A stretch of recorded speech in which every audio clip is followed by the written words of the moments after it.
ਜੀ ਜੀ। ਅਗਲੀ ਜਿਹੜੀ ਹਰਜੋਤ ਸਿੰਘ ਦੀ ਗੱਲ ਕਰਦੇ ਜਾਈਏ 18 ਮਿਲੀਅਨ ਡਾਲਰ ਦੀ ਮੈਥ ਇੱਕ ਟਰੈਕਟਰ ਟ੍ਰੇਲਰ ਦੇ ਵਿੱਚੋਂ ਲੱਭੀ ਆ। ਸੋ ਇਹ ਮੈਥ ਕਹਿੰਦੇ ਵੀ ਸੈਮੀ ਟਰੱਕ ਜਿਹੜਾ ਬਾਰਡਰ ਦੇ ਉੱਤੋਂ ਸੀਗਾ ਆ ਰਿਹਾ ਉੱਥੇ ਉੱਥੋਂ ਦੇ ਅਧਿਕਾਰੀ ਆ ਉਹਨਾਂ ਨੇ ਜਾਂਚ ਕਰਦੇ ਹੋਏ ਦੇਖੀ ਹੈ। ਡਿਸਕਵਰੀ ਕਹਿੰਦੇ ਆ ਉਹ ਹੋਈ ਆ ਵਰਲਡ ਟ੍ਰੇਡ ਬ੍ਰਿਜ ਦੇ ਉੱਤੇ ਲੋਰੈਡੋ ਟੈਕਸਸ ਦੇ ਵਿੱਚ ਹੈਗਾ ਆ। ਤੇ ਨਿਊਵੋ ਲੋਰੈਡੋ ਜਿਹੜਾ ਮੈਕਸੀਕੋ ਦੇ ਵਿੱਚ ਹੈਗਾ ਆ ਉਹ ਬਾਰਡਰ ਦੇ ਉੱਤੇ ਆ। ਸੋ ਇਹ 7 ਮਈ ਨੂੰ ਜਿਹੜਾ ਉਹ ਲੱਭਿਆ ਸੀਗਾ। ਇੰਟਰਨੈਸ਼ਨਲ ਸੈਮੀ ਟਰੱਕ ਸੀਗਾ। ਕਹਿੰਦੇ ਵੀ ਉਸ ਦੇ ਵਿੱਚ ਉਦਾਂ ਤਾਂ ਸਟੇਨਲੈਸ ਸਟੀਲ ਦੇ ਸਕ੍ਰੈਪ ਮੈਟਲ ਸੀਗਾ ਆ ਰਿਹਾ ਅਮਰੀਕਾ ਵੱਲ ਨੂੰ, ਪਰ ਜਦੋਂ ਬਾਰਡਰ ਪੈਟਰੋਲ ਏਜੰਟ ਨੇ ਉਸਦੀ ਇੰਸਪੈਕਸ਼ਨ ਕੀਤੀ ਤੇ K9 ਇੱਕ ਆਫੀਸਰ ਨੇ ਤੇ ਇਮੇਜਿੰਗ ਸਿਸਟਮ ਨੇ ਇਹ ਦਿਖਾਇਆ ਵੀ ਇਸ ਦੇ ਵਿੱਚ 900 ਪਾਉਂਡ ਜਿਹੜੀ ਕਥਿਤ ਤੌਰ ਦੇ ਉੱਤੇ ਮੈਥ ਆ ਉਸ ਨੂੰ ਲੁਕਾ ਕੇ ਰੱਖਿਆ ਹੋਇਆ ਸੀਗਾ। 33 ਸਾਲਾ ਇੱਕ ਮੈਕਸੀਕਨ ਡਰਾਈਵਰ ਆ, ਤੁਰੰਤ ਉਸ ਨੂੰ ਉੱਥੇ ਗ੍ਰਿਫਤਾਰ ਕਰ ਲਿਆ ਗਿਆ ਸੀਗਾ। ਸੋ ਕਹਿੰਦੇ ਵੀ ਸਟਰੀਟ ਦੇ ਵਿੱਚ ਇਸ ਮੈਥ ਦੀ ਕੀਮਤ 18 ਮਿਲੀਅਨ ਡਾਲਰ ਤੋਂ ਵੱਧ ਦੱਸੀ ਜਾਂਦੀ ਆ। ਜੀ ਜੀ। ਅਗਲੀ ਜਿਹੜੀ ਹਰਜੋਤ ਸਿੰਘ ਦੀ ਗੱਲ ਕਰਦੇ ਜਾਈਏ 18 ਮਿਲੀਅਨ ਡਾਲਰ ਦੀ ਮੈਥ ਇੱਕ ਟਰੈਕਟਰ ਟ੍ਰੇਲਰ ਦੇ ਵਿੱਚੋਂ ਲੱਭੀ ਆ।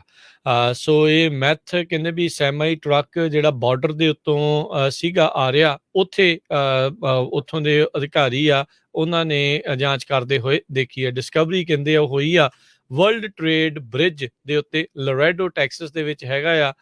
ਤੇ ਨਿਊਵੋ ਲੋਰੈਡੋ ਜਿਹੜਾ ਮੈਕਸੀਕੋ ਦੇ ਵਿੱਚ ਹੈਗਾ ਆ ਉਹ ਬਾਰਡਰ ਦੇ ਉੱਤੇ ਆ। ਸੋ ਇਹ 7 ਮਈ ਨੂੰ ਜਿਹੜਾ ਉਹ ਲੱਭਿਆ ਸੀਗਾ। ਇੰਟਰਨੈਸ਼ਨਲ ਸੈਮੀ ਟਰੱਕ ਸੀਗਾ।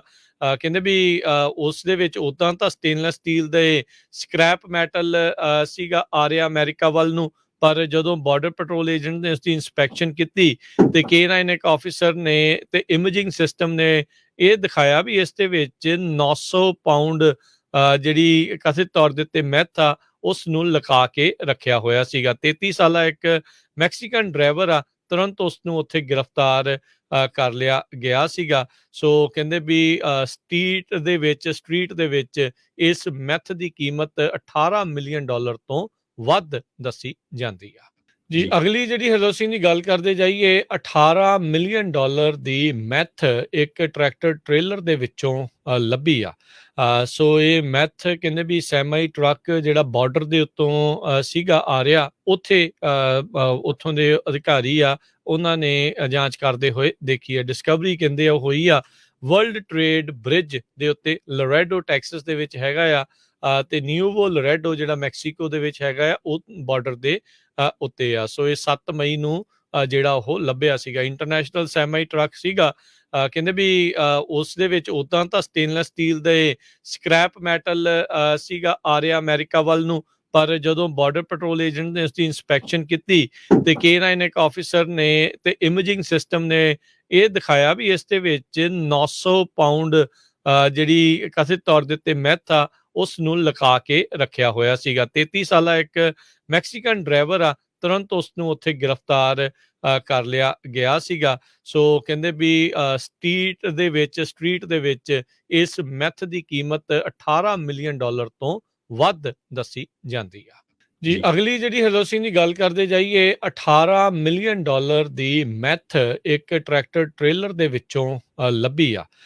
ਸੋ ਇਹ ਮੈਥ ਕਹਿੰਦੇ ਵੀ ਸੈਮੀ ਟਰੱਕ ਜਿਹੜਾ ਬਾਰਡਰ ਦੇ ਉੱਤੋਂ ਸੀਗਾ ਆ ਰਿਹਾ ਉੱਥੇ ਉੱਥੋਂ ਦੇ ਅਧਿਕਾਰੀ ਆ ਉਹਨਾਂ ਨੇ ਜਾਂਚ ਕਰਦੇ ਹੋਏ ਦੇਖੀ ਹੈ। ਡਿਸਕਵਰੀ ਕਹਿੰਦੇ ਆ ਉਹ ਹੋਈ ਆ ਵਰਲਡ ਟ੍ਰੇਡ ਬ੍ਰਿਜ ਦੇ ਉੱਤੇ ਲੋਰੈਡੋ ਟੈਕਸਸ ਦੇ ਵਿੱਚ ਹੈਗਾ ਆ।